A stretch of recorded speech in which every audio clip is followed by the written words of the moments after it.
My name is Nancy Kavanaugh. I've lived in Jonesborough since 2000, so this is the 24th year that I have lived in this wonderful community.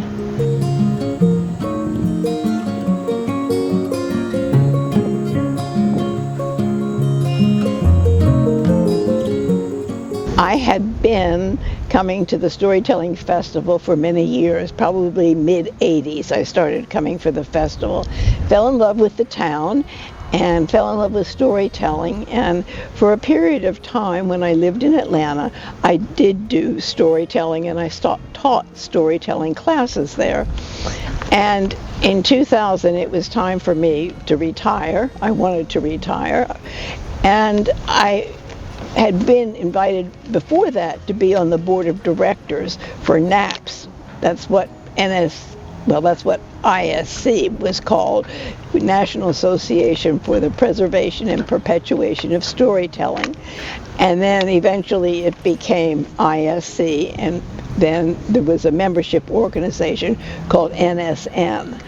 But while it was NAPS, I was on the board, and then I became board chair.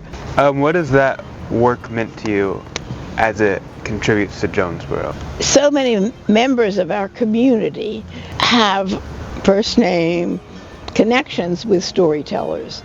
Storytellers have stayed in different homes.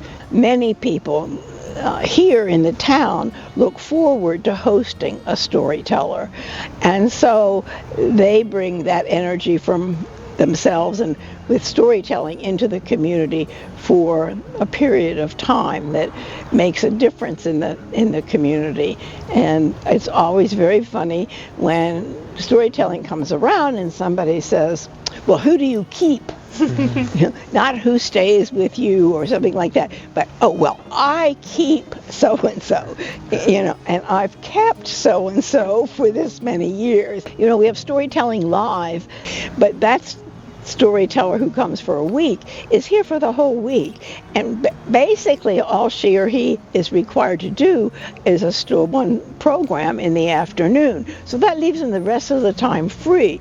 And most of them are very congenial and love to meet the people in town, so that is much more interactive with community than the festival, because the festival is so big and so busy. And would you consider yourself a Jonesboroughian?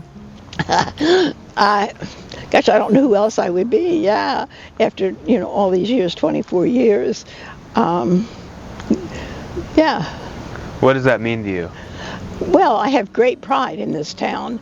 I think it's a wonderful town. It's a wonderful community of people.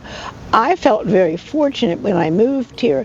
I already had a footing here because I had been coming for storytelling and coming for the board, so I knew a lot of the residents here, and that gave me a lovely entree into the community.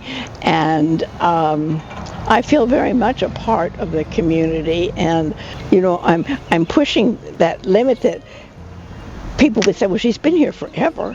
And one of the funny stories was that when I came here, there was a restaurant in town called Cranberry Thistle, and it was sort of like a possum's tail. It was a hangout place, and they served nice food and so forth. So I was single, and I went to Cranberry Thistle. Well, lo and behold, that was where I met Marcy Hawley. Now, if you don't know Marcy, you will know Marcy. So I was introduced, and I said my name was Nancy Kavanaugh. And she said, you must be in the Witness Protection Program. I said, well, what do you mean? She said, nobody around here has that name, Kavanaugh. Why, I'm sure you're in the Witness Protection Program. And furthermore, I think I recommend that they put up a barrier and not let anybody else in this town. That was Marcy. And that's how I met Marcy. So I'm a ferner. I'm not so much anymore. Right now, I'm on the advisory board for here for McKinney Center. But before that, there is a lot of volunteering to do, whether it's checking names off for an event, or this coming Saturday working at Extravaganza. And that has been the way that I've met lots and lots of people. And I think anybody who moves here and says, I can't find anything to do, hasn't looked very far.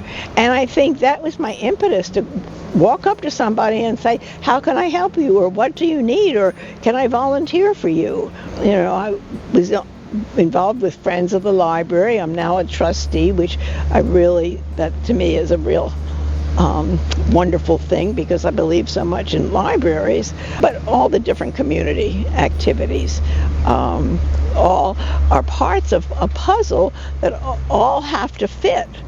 So that's what's great about this community, that everybody is willing to help. All you have to do is ask.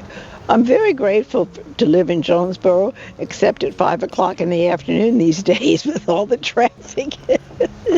No, I'm grateful for the community. I'm grateful for the people.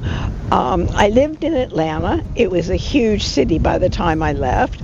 I didn't know very many people in my neighborhood because I worked outside my neighborhood, and my friends were work colleagues more than neighborhood colleagues.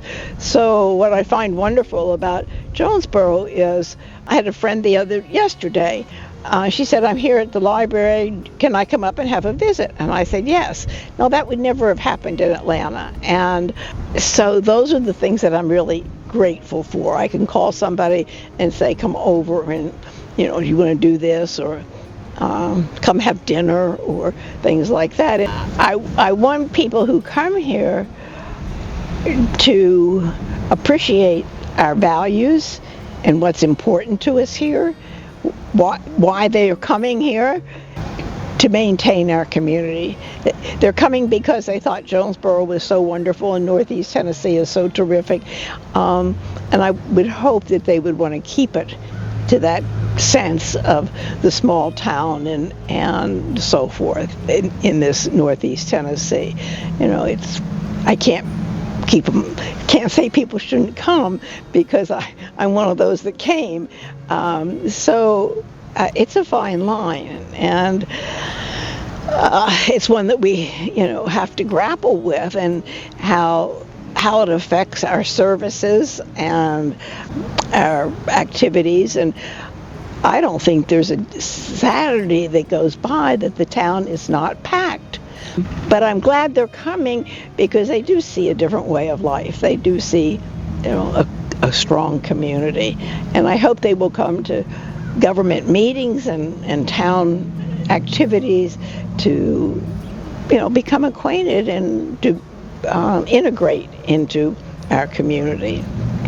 We have a lot of places here and around here that really honor our heritage. I look at the Christopher Taylor cabin, I look at the Chester Inn, I look at the train depot, I look at those things, and it says we honor our past and we honor the people who were here and who built this town in another generation.